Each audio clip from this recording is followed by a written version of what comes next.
Thank you. Thank you all so much for having me. It's a little intimidating because it's been 2 days of incredible presentations, so I'm a little bit overwhelmed that I'm sort of one of the ones wrapping up. So thank you all for your attention, for being here. So my name is Monica Parker, and I am founder of a company called Hatch Analytics. And a bit about Hatch. So Hatch is a human analytics and change consultancy, and we specialize in the future of work. And the name Hatch is actually an acronym. It stands for Human Analytics Think Connect Hatch. And that's what we do. We help organizations understand how to use human analytics tools to connect better, to come up with new ideas, to hatch new ideas. But it also comes from this quote, which I think is really apropos the last 2 days, but also is something of, I guess, the foundation of my personal philosophy, which says, you cannot go on indefinitely being an ordinary, decent egg. We must be hatched or go bad. That to me is so true. We really don't have any choice, do we? Change is happening.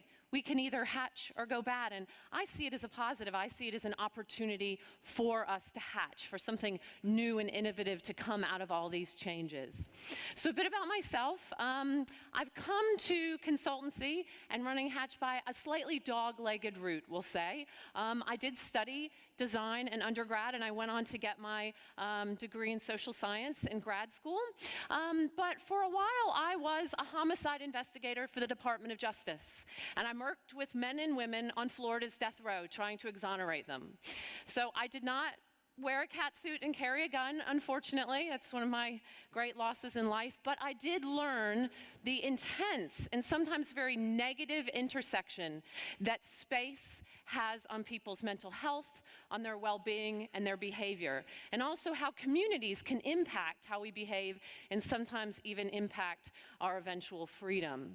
And so during that time working with people in prison, I saw the impact that it had when people were stuck away in solitary confinement, sometimes put in cells for 20, 30 years on end, and what that did to them. And so when I left that work, I wanted to see how I could continue to explore that intersection between space and behavior. And I wanted to bring that knowledge to the corporate world because I believe very firmly that if we have better work environments, we will have a better world. And so, of course, you've got to add technology to that. That's what we're talking so much about the last few days. And so it's that intersection there between technology, people, and space that work resides. And that's really the place that excites me. So we're talking a lot about disruptors, and I feel a little bit like the word disruptor gets used a lot, and maybe a little too much. But if we go back to the origination of the word, Clayton Christensen in 1997 said that a disruptor was a cultural feature that undid all previous assumptions. So I think when I look at the future of work, there's no question that these three elements are disruptors. And so what I want to do is just spend a little bit of time talking about what I see as the disruptors, and then what I see as the antidote to these elements.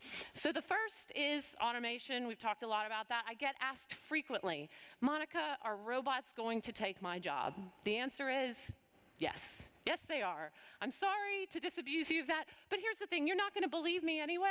This was some research done by Pew, and they asked people, well, Americans, will robots take your jobs? Will computers take their jobs? And they said, yeah, absolutely. Computers will take jobs out there, but not my job.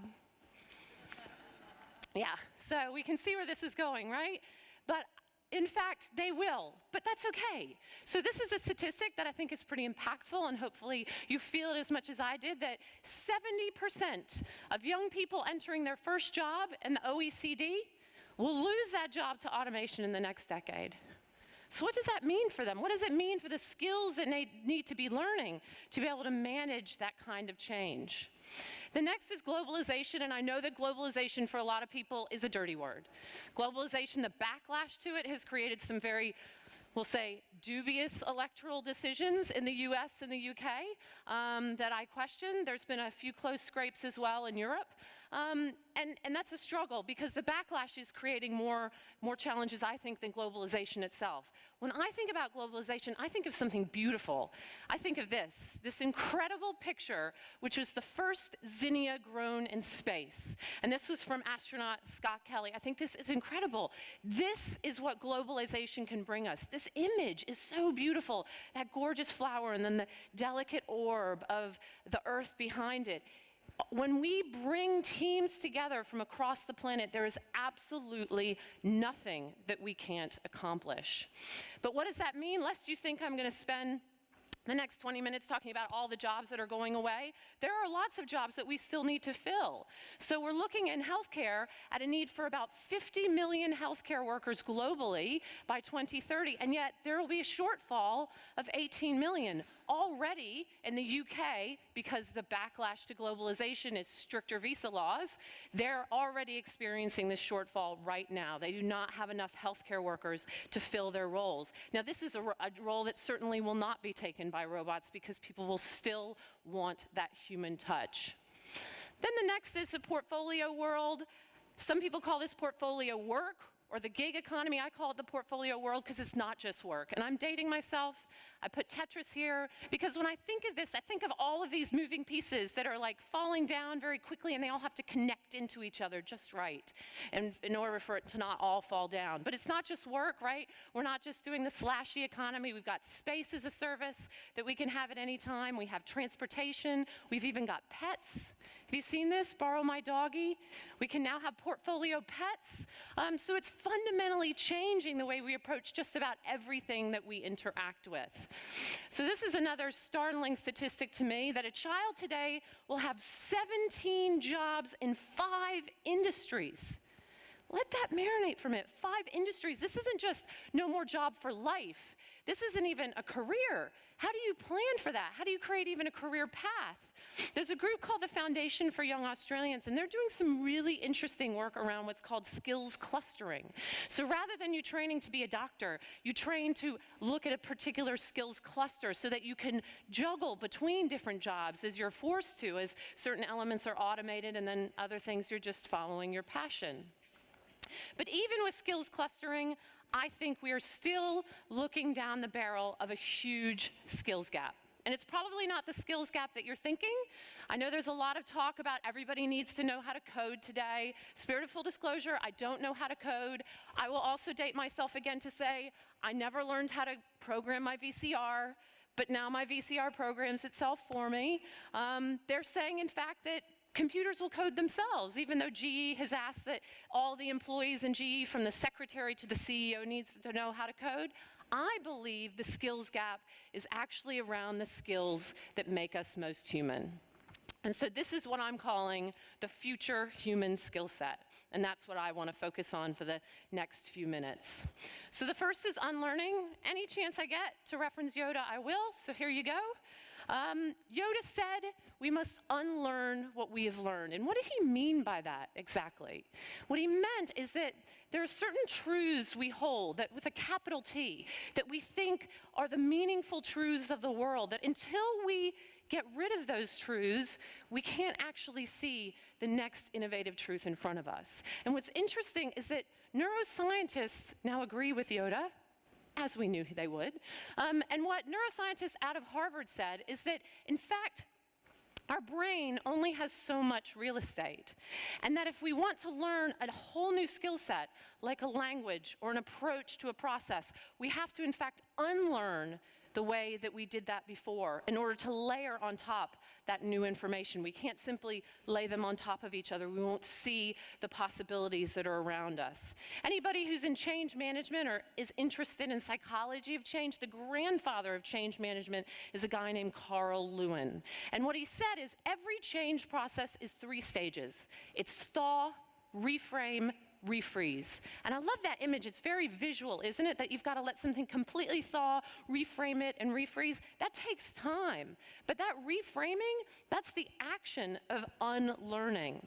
To give you maybe a more specific example, something that I think I'm very passionate about, we must unlearn, is our affection, our obsession with overwork. We've created cultures globally that worship at the altar of the cult of overwork. First in, last out, that's what's cool. People in Silicon Valley now aren't even eating, they're drinking Soylent. It's absurd because that is what makes us cool. We've got to unlearn that. The World Health Organization says that stress-related illnesses are now at an epidemic proportion. So what is it that we're doing to unlearn the idea that we must be obsessed with overwork? I would challenge that. The next is the great aha. I love this bit. So I know that there's a little bit of fear about what AI will bring us, but I want to convert that fear to curiosity. Did you know that curiosity actually changes the chemistry of your brain? Scientists at UC Davis found that when we were shown something we were curious about, it actually lit up our dopamine centers like a drug. We were that excited to find the answer. But this is the cool bit. When we got the answer to that information, to that thing we were curious about, our hippocampus lit up. The hippocampus is responsible for embedding things into long-term learning. So if we're going to have kids in 17 jobs in 5 industries, how are they going to be learning all of that information at such a rapid rate? We've got to get them to be curious about it. Because by being curious and not afraid of that change, then they'll be able to absorb more information more quickly. So where does curiosity connect into this, then into awe? Curiosity, Einstein so revered it, he called it holy curiosity. But awe is a pretty groovy emotion too, because UC Berkeley scientists say that awe is in fact the most impactful, positive emotion, both physically and psychologically, that we can experience. Awe makes us happier, more positive, more focused, more innovative, more giving, show greater gratitude, and better members of community. And so if we can start training people to take the time to feel a sense of curiosity and awe, then we'll be able to withstand all this rapid change and uncertainty that's happening. The next is a word that maybe you haven't heard. It's Meraki. It is a Greek word that doesn't actually have a direct translation to English, but I just think it's a great way of describing what would be a future positive state. It's probably one part purpose, one part passion, with a little sprinkling of grit. Why is this important? When 70% of the jobs are automated, when PwC says that 1/3 of jobs will potentially disappear in the financial sector due to automation, we've got to get really good at identifying what is our purpose, because that's all that's going to be left for us. I think that's pretty exciting. I'd like to live a purpose-filled life. And there's a terrific quote by Dan Pink, who's a little bit of a nerd crush for me, and Dan Pink said that when our purpose motive becomes unmoored from our profit motive, then bad things happen. So I'll try that again. When our purpose motive becomes unmoored from our profit motive, bad things happen. So when I get asked so often, well, what's going to happen with AI? Is it going to be good? Is it going to be bad? I guess my response is, if we can stay in touch with our purpose motive and how AI helps us accomplish that, then it will be good. But when the profit motive takes control, not so much. The last piece here is probably the one that I'm most, I guess, is most meaningful to me. And I'll call this presence. What I really wanted to put up there was the word empathy. But when I was thinking about skill sets and the more research I did, I found that actually empathy is not a skill we need to learn. We are born with it.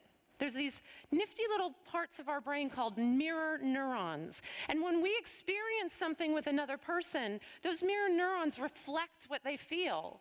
And so if someone's feeling joy, we actually feel joy. We can't help it. It's contagious. We want to smile. If someone's sad, then we feel that. If they're afraid, then we feel that. And so actually, it's not that we need to learn to be empathetic.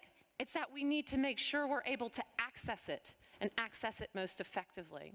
So there's actually 3 different types of empathy, which I think is interesting. So there's cognitive empathy, which is my brain tells me I should feel this way. You know, it's sort of maybe the least passionate of the types of empathy. The second is that there's the emotional empathy, and that's the bit that's really contagious. And then the third is compassionate empathy. It's so moving that it causes us to do something about it. And I think it's that transition from emotional empathy to compassionate empathy that many of us struggle with. So what's standing in the way? What's blocking our empathy? Two main things. The first, and I see a few of them out there, it's our device culture. I know we've talked about it a lot over the last 2 days, but the devices are damaging our ability to feel empathetic. Why? Because of that word, presence.